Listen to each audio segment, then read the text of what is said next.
नुकसान झालंय। शेतकऱ्यांनी लागवड केलेलं कांदा पीक भुईसपाट झालंय। मका पिकाचंही मोठं नुकसान झालंय। वादळी वाऱ्यामुळे अनेक घरांची पडझड झाली आहे। काही घरांचे पत्रे उडाले।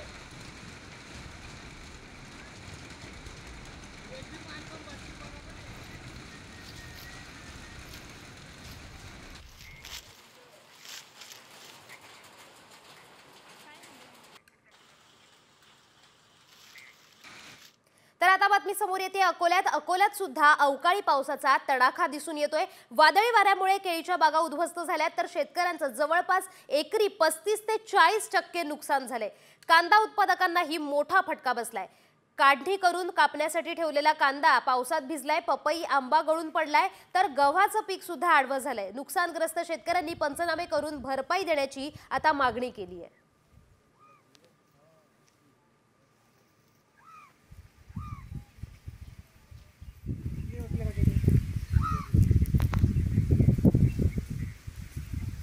बुलढाण्यातही वादळी वाऱ्यासह पावसाने हजेरी लावली आहे। दरम्यान सोसाट्याच्या वाऱ्यामुळे विद्युत पोल कोसळलेत, तर पोल पडल्यामुळे गेल्या 20 तासांपासून शहरातील काही भागात वीज पुरवठा खंडित करण्यात आलाय। रात्री अचानक आलेल्या अवकाळी पावसामुळे शेतीला फटका बसलाय। मका पिकासह गहू, भाजीपाला, कांद्याचं सुद्धा मोठं नुकसान झालंय।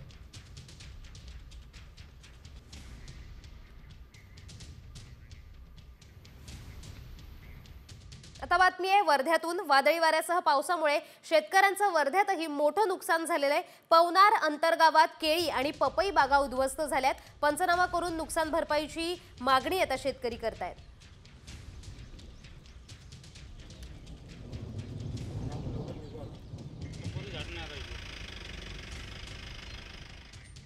मी याच्यात 1.5 एकरात लावण केली होती या गावरानी पपईची। याला जवळपास झाडाला बनवायला मला 12 महिने लागले। जेव्हा तोडाईला जेव्हा माल आला तेव्हा हे अचानक पाऊस आला आणि माझं पूर्ण नुकसान झालं। याच्यात जवळपास माझं 10 लाखाच्या जवळपास नुकसान झालं। 3 लाख रुपये खर्च झालेला आहे माझावाला। आणि अचानक पावसानं हे हवा आल्याच्यानं माझी पूर्ण झाडं मोडले गेली।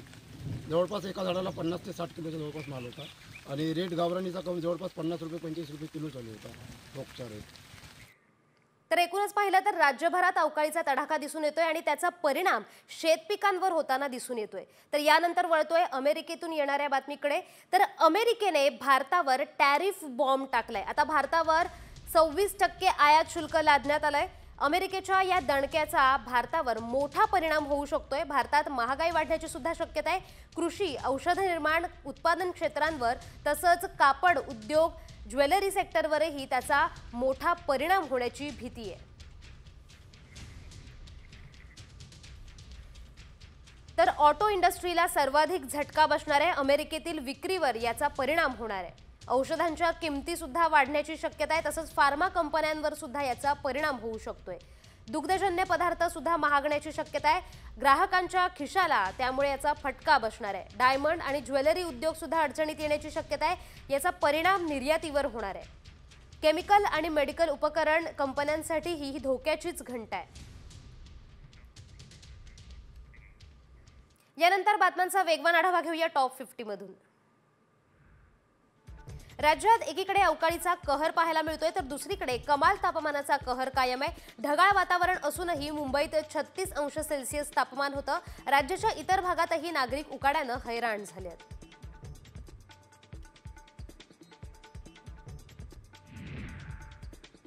आता पुढच्या महिन्यापासून तुम्हाला जास्त वीज बिल येणार आहे। राज्यातील सर्व कंपन्यांच्या वीज दरात 1 एप्रिल पासून कपात करण्याच्या निर्णयाला महावितरणाने आव्हान दिलं होतं। यानंतर राज्य वीज नियामक आयोगाने त्याला स्थगिती दिली आहे। महावितरणाने आर्थिक गणित पुढे करून वीज दर कपातीला विरोध केलाय।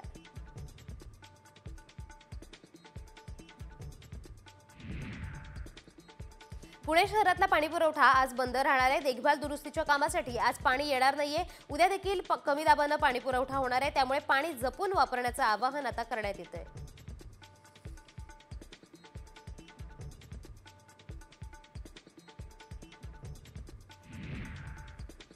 नव्या आर्थिक वर्षापासून म्हणजेच 1 एप्रिल पासून राज्यात सर्व गाड्यांना फास्टॅग अनिवार्य करण्यात आले। त्यानुसार पहिल्याच दिवशी सुमारे 11,800 वाहनांना दंड भरावा लागलाय। यात सर्वाधिक विना फास्टॅग वाहनं मुंबई पुणे द्रुतगती मार्गावर आढळली आहेत। या वाहन चालकांकडून दुप्पट दंड वसुली केली जात असून त्यामुळे MSRDCला 9 लाखांचा वाढीव महसूल मिळालाय।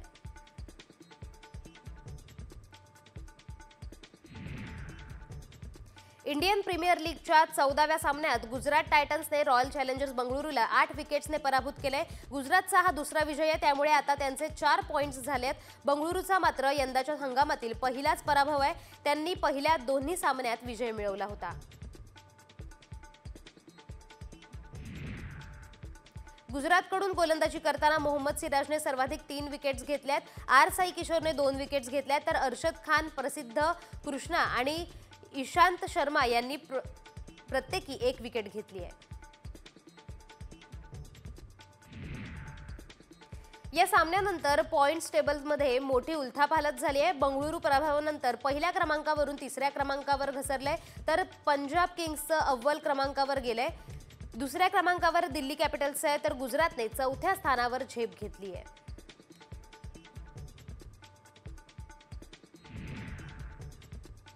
बाराव्या षटकात कुणाल पांड्याच्या गोलंदाजीवर साई सुदर्शनने स्वीपचा शॉट खेळला, त्यामुळे चेंडू डीप मिड विकेटच्या दिशेने गेला. त्यावेळी विराट चेंडू सीमारेषेपार जाण्यापासून अडवण्यासाठी आला होता, पण तो चेंडू अडवत असताना त्याच्या हाताच्या बोटांना दुखापत झाली. तो काही वेळ वेदनेनं गुडघ्यावरही बसून राहिला होता.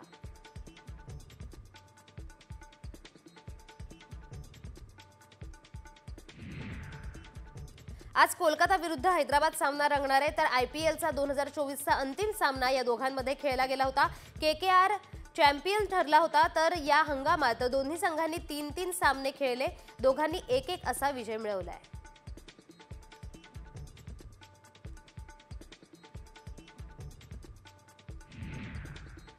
मिठी नदी कंत्राट घोटाळ्यात आतापर्यंत 10 कंत्राटदारांची चौकशी करण्यात आली आहे. आर्थिक गुन्हे शाखेने मिठी नदी गाळचा काढण्याचा प्रकल्पातील कथित अनियमितता आणि निधीच्या गैरवापराबाबत प्राथमिक चौकशीला सुरुवात केली आहे. मागील 20 वर्षांपासून हा प्रकल्प सुरू असून 1100 कोटी रुपयांचं कंत्राट देण्यात आलं होतं. पुन्हा एकदा शिंदे सरकारच्या काळातील योजना सपशेल बंद करण्यात आली आहे. गणवेशासाठी वापरण्यात येणाऱ्या कापडाच्या रंग आणि गणवेशाची खरेदी राज्य पातळीवर न करता शाळा व्यवस्थापन समितीकडे खरेदीचे अधिकार देण्यात आले आहेत. राज्यातील शाळांमधील 1ली ते 8वी पर्यंतच्या विद्यार्थ्यांना एक राज्य एक गणवेश ही योजना शिंदे सरकारने आणली होती.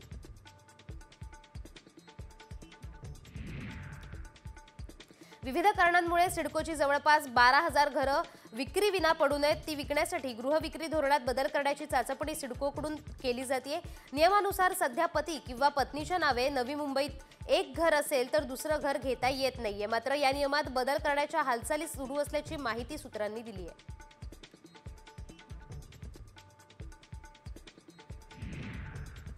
प्लास्टिक फुलांवर बंदी नसल्याची भूमिका केंद्र सरकारने उच्च न्यायालयात मांडली आहे. प्लास्टिक फुलांवर बंदी घालणं आणि एकेरी वापराच्या वस्तूंच्या यादीत सजावटीच्या प्लास्टिक फुलांचा समावेश करण्याची शिफारस केंद्रीय प्रदूषण नियंत्रण मंडळाने केली होती. त्यावर मंत्रालयाच्या तज्ज्ञ समितीने नकार दिलाय.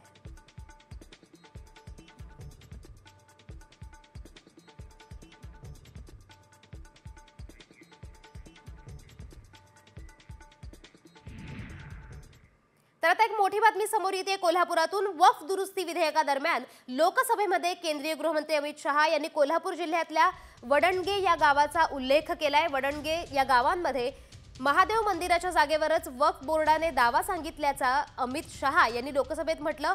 सध्या या जागेबाबतचा विषय न्यायप्रविष्ट असला तरी गावातील हिंदू आणि मुस्लिम या दोन्ही समाजातील लोकांनी या जागेवर दावा सांगितल्याचं पाहायला मिळतंय.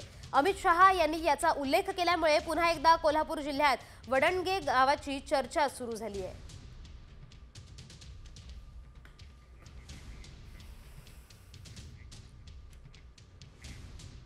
यानंतर राजकीय बातम्यांचा वेगवान आढावा घेऊया न्यूज पॉइंट 20 मधून. वक्फ दुरुस्ती विधेयक मध्यरात्री लोकसभेत 12 तासांच्या चर्चेनंतर मंजूर झालंय. विधेयकाच्या बाजूने 288 तर विरोधात 232 मतं पडली आहेत. पंतप्रधान नरेंद्र मोदींनी मतदानाला दांडी मारली. केंद्रीय अल्पसंख्याक मंत्री किरेन रिजिजू यांनी लोकसभेत वक्फ दुरुस्ती विधेयक सादर केलं होतं.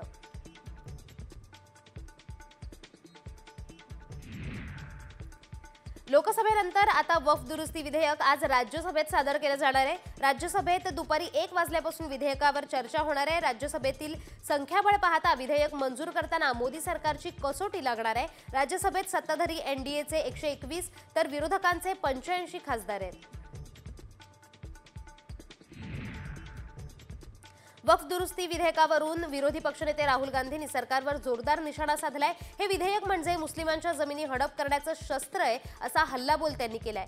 आरएसएस भाजप संविधानावर केलेला हा हल्ला आहे असंही ते म्हणाले।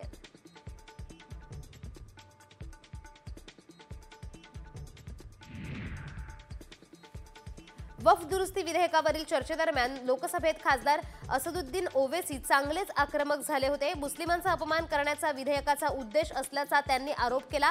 लोकसभेत चर्चेदरम्यान वक्फ दुरुस्ती विधेयकाची प्रत ओवैसींनी फाडली आहे।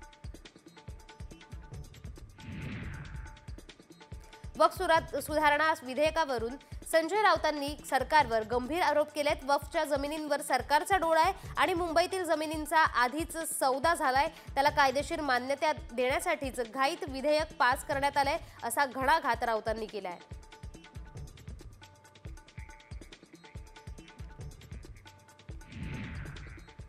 तर आता वक्फ विधेयकाला अजित पवार गटाकडून सुद्धा समर्थन देण्यात आलेलं आहे। अजित पवारांच्या खासदारांनी लोकसभेत वक्फ विधेयकाच्या बाजूने मतदान केलंय। पक्षाची भूमिका न मांडताच खासदार सुनील तटकरेंनी मतदान केलंय। तर आज हा सुधारणा विधेयक राज्यसभेत मांडण्यात येणार आहे आणि राज्यसभेत अजित पवार गटाचे 3 खासदार आहेत।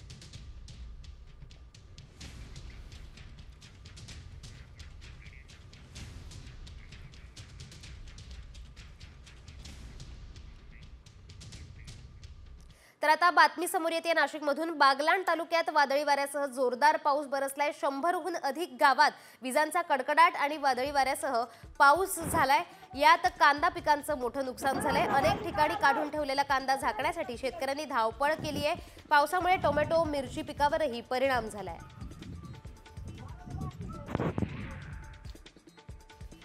रत्नागिरीत अवकाळी पावसाची हजेरी पाहायला मिळाली आहे। पावसामुळे रत्नागिरीतील काही भागात विद्युत पुरवठा देखील खंडित झाला होता। रत्नागिरी जिल्ह्यातल्या हवामान विभागाने येलो अलर्टचा इशारा दिलाय। आंबा बागायतदारांची चिंता मात्र वाढलेली आहे। सतत पडणाऱ्या अवकाळी पावसामुळे आंबा पिकाचं मोठं नुकसान होण्याची भीती आहे। राज्यात पुढील 5 दिवस अवकाळीसह गारपिटीचा इशारा देण्यात आलाय। विदर्भ, मराठवाडा, पश्चिम महाराष्ट्र, उत्तर महाराष्ट्रात गेल्या 2 दिवसांपासून अवकाळीचा तडाखा दिसून येतोय। आणखी 5 दिवस अवकाळीचं संकट कायम राहणार असल्याचं हवामान विभागानं सांगितलंय।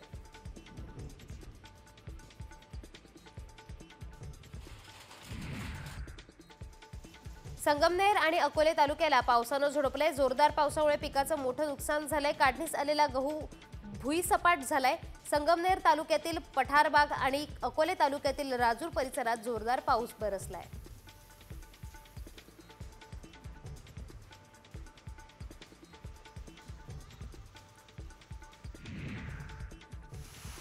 नाशिक शहरात अवकाळी पावसाला सुरुवात झाली आहे। नाशिकला आज पावसाचा ऑरेंज अलर्ट देण्यात आलाय। ऐन उन्हाळ्यात शहरात अवकाळी पाऊस बरसतोय। अवकाळीचा कांदा, द्राक्षांसह अन्य पिकांना मोठा फटका बसण्याची शक्यता आहे।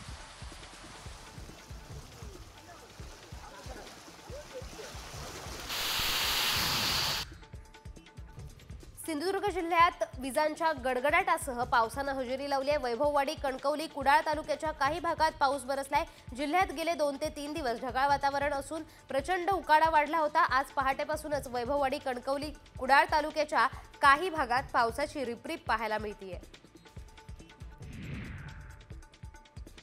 भंडाऱ्यात अवकाळी पावसाची हजेरी पाहायला मिळाली आहे। हा पाऊस उन्हाळी भात पिकासह बागायती शेतकऱ्यांनाही लाभदायक ठरणार आहे। अवकाळी पावसाच्या हजेरीनं वातावरणात गारवा निर्माण झाला असून नागरिकांची उकाड्यापासून सुटका झाली आहे।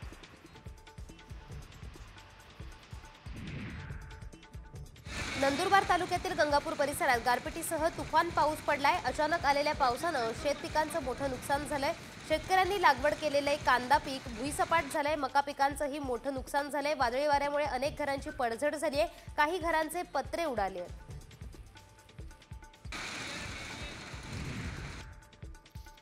नंदुरबार तालुक्यात वादळी वाऱ्यासह झालेल्या गारपिटीत शेती पिकाचं मोठं नुकसान झालंय। काढणीला आलेल्या मक्याचं शेत आडवं झालंय। यामुळे शेतकऱ्यांचे लाखो रुपयांचं नुकसान झालंय। सरकारने पंचनामे करून नुकसान भरपाई मिळवून देण्याची शेतकऱ्यांनी आता मागणी केली आहे।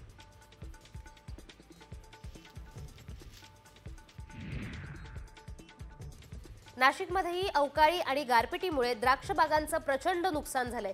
गारपिटीमुळे अनेक ठिकाणी द्राक्षमणी आणि घड गळून पडले. तर द्राक्ष बागांना गारपिटीचा फटका बसल्याने व्यापाऱ्यांनी द्राक्ष खरेदी थांबवली आहे. गारपिटीमुळे द्राक्ष उत्पादक शेतकऱ्यांचे लाखो रुपयांचं नुकसान झाले. मात्र अवकाळी आणि गारपिटीमुळे द्राक्षाची गुणवत्ता ढासळल्याने भावावर मोठा परिणाम होण्याची शक्यता आहे. नाशिकच्या बागलांमध्ये पावसामुळे डाळिंब बागा अक्षरशः आडव्या झाल्यात. यामुळे बागायतदारांचं मोठं नुकसान झालंय.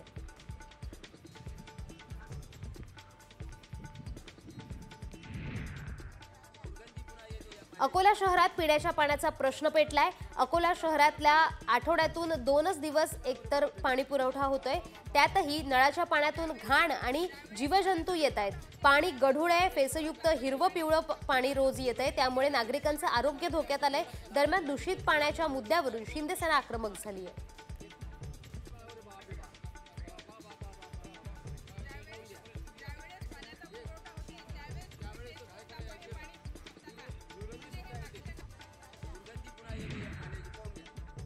आता बातमी आहे सगळ्यांनाच सावध करणारी. आईच्या दुधातून बाळाच्या पोटात प्लास्टिक जातंय.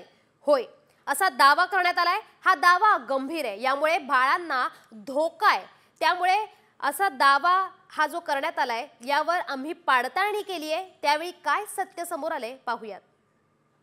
ब्रेस्ट मिल्क मध्ये मायक्रोप्लास्टिक सापडत आहेत. पॉलिमर्सच्या एका स्टडीनुसार 34 ब्रेस्ट मिल्क सॅम्पल्सपैकी 26 ब्रेस्ट मिल्क सॅम्पलमध्ये मायक्रोप्लास्टिक सापडलेत. या मायक्रोप्लास्टिकची साईज 2 ते 12 मायक्रोमीटर इतकी लहान आहे. म्हणजे रोजच्या वापरातल्या प्लास्टिकच्या गोष्टी ह्या आपल्या पोटात जाऊन आपल्या इंटेस्टाईनमधून, रक्तवाहिन्यांमधून ब्रेस्ट मिल्कमध्ये मायक्रोप्लास्टिक दिसतील, ही साईज इतकी लहान आहे. हा दावा धक्कादायक आहे. आईच्या दुधातून बाळाच्या पोटात मायक्रोप्लास्टिक जात असल्याचा दावा करण्यात आलाय. खरंच आईच्या दुधातून बाळाच्या पोटात प्लास्टिक जाणं शक्य आहे का? दुधातून प्लास्टिक पोटात गेल्यास बाळावर काय परिणाम होतात? आईच्या दुधात प्लास्टिक. दुधातील प्लास्टिकचा बाळाला धोका. व्हायरल व्हिडिओ मागचं सत्य काय?